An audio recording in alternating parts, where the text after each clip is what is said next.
noodles din. At luluto. Ayan. Thank you guys for watching. Have a nice day. Hi guys! Magluluto nga pala tayo ng sticky rice. Ito yung ating pang lunch today. Ito ay sticky rice from Korean. Then lalagyan natin siya ng carrots. Meron tayong half cabbage. Meron tayong sliced meat. Tapos garlic, onion. Bali kalahati lang ilalagay ko nitong onion. Tapos gagamit tayo ng oyster sauce. Tapos itong ating sesame. At ang ating avocado oil. Ayun na guys, na-prepare na natin ang ating mga kailangan. Ito yung ating cabbage. Tapos yung carrots na slice ko na rin. Parang pang noodles lang siya. Tapos ito yung ating onion. Tapos yung ating garlic. And yung ating pork. Nilagyan ko siya ng konting toyo. Tapos yung cornstarch at sugar. Tapos itong ating sticky rice. Ibababad natin siya sa tubig ng mga at least 5 minutes. Ito siya. Kasi ano siya, medyo matigas. Ganito yung style niya. Ganito siya. Ito masarap. Yan, ilagay na natin. Tapos ibabad-babad natin siya dyan bago tayo magluto. Eto na, mag-i-start na tayo magluto.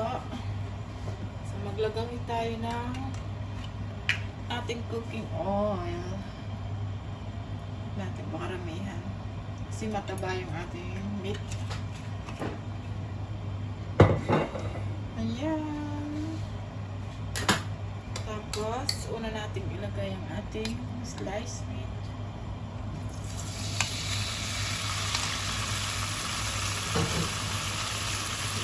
Ayan natin.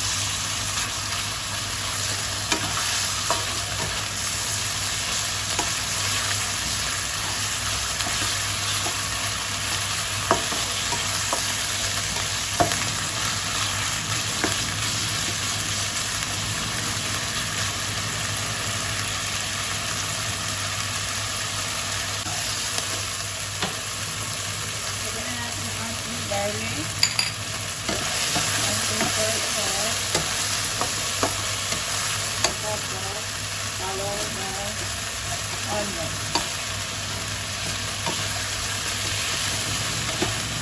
At lagyan natin ang ating carrot. Tapos fry ulit. Medyo maingay lang ang background nila kasi mga bawas taas.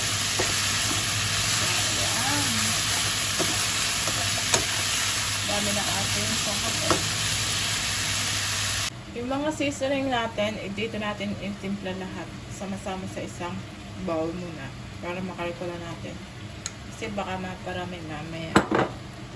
So, ito ang ating sesame oil. Tapos, ito ang ating... Naglagay nga pala ako ng chicken, beef cube. Beef, ano nga pa ito? Beef broth.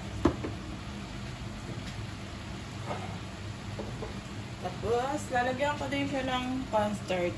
Yung pang, pampa-sticky. Yan. Mix natin.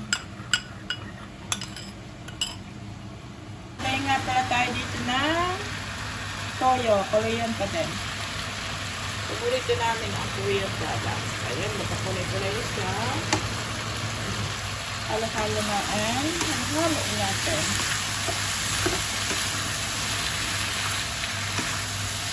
So, mag-a-add din tayo dito ng water.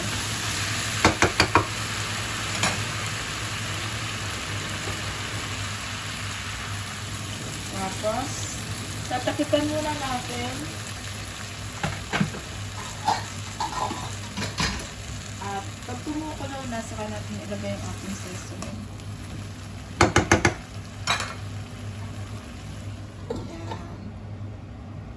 Come back later.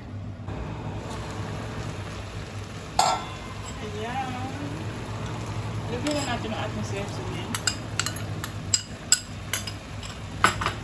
Konting hala. Ayan. Ang bango. Yes. Mag-a-add tayo ng cabbage. Ilalagay na natin yung ating cabbage. Ito.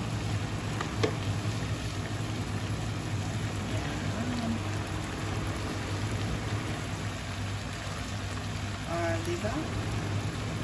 Cover ulit natin. Check natin mamaya.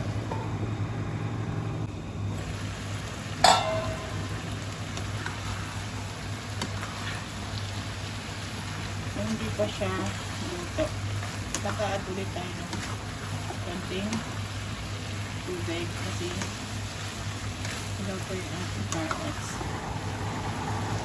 Ay, ang ingay ng background.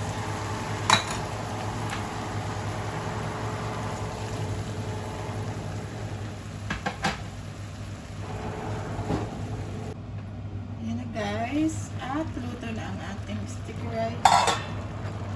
So, ito ang ating lunch today. Ayan, kumplita nyo naman.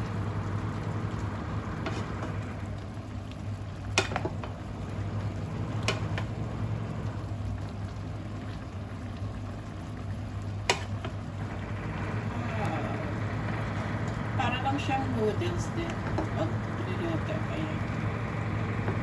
Thank you guys for watching. Have a nice day.